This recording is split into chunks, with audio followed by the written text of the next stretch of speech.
HorizonAg has set up demonstration areas this season to showcase the proper management for Clearfield varieties where regional differences come into play. In Mississippi, a large research and demonstration field in LaFleur County is being done with the assistance of Twin Ridge Farms. Here, Horizon will evaluate several factors that contributed to harvest difficulties in 2009 with CL 151. The plot will also allow the company to accumulate another season of baseline data for other new varieties that have recently entered the market. Much of the work will be focused on managing Clearfield rice varieties with proper seeding rates and nitrogen rates and timing of application. The 151 variety has probably the most yield potential of any inbred variety that I've ever worked with, which is obviously brings a lot of excitement for our growers.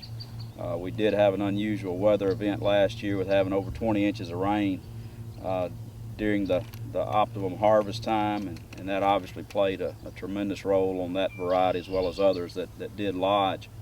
But one of the things that we saw prior to the weather events was some lodging, and one of the things about the 151 variety that we've seen, it has a tremendous ability to tiller and compensate for space.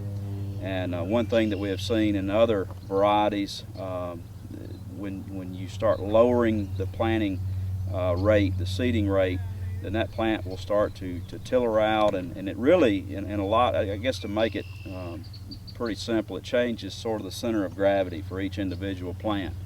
And when you're having a plant like 151, it has so much yield potential. There's a lot of weight up there, 40 inches off the ground. So being able to allow that yield to be transferred to tillers, I think will help us with respect to lodging. The other thing that we saw with 151 is that it is a very efficient user of nitrogen. We've probably been pushing nitrogen rates, especially here in Mississippi with some of our other varieties, up on the upper edge, 98 to over 100% maximum yield potential. And so when you take a variety that has the yield potential that 151 has, it's also an efficient user of nitrogen. I think we've just probably pushed it over the edge. So with those two things in mind, one thing that we will be doing or have implemented at Stoneville this year is looking at various seeding rates as well as various nitrogen rates and combinations of the timing of nitrogen application. So hopefully we'll be able to find some things that may help us as we go forward with this very good variety. As we continue to document the progress of our field research with Clearfield rice varieties, you can follow us here and gather important information from our findings. Check back periodically throughout the summer and fall for updates.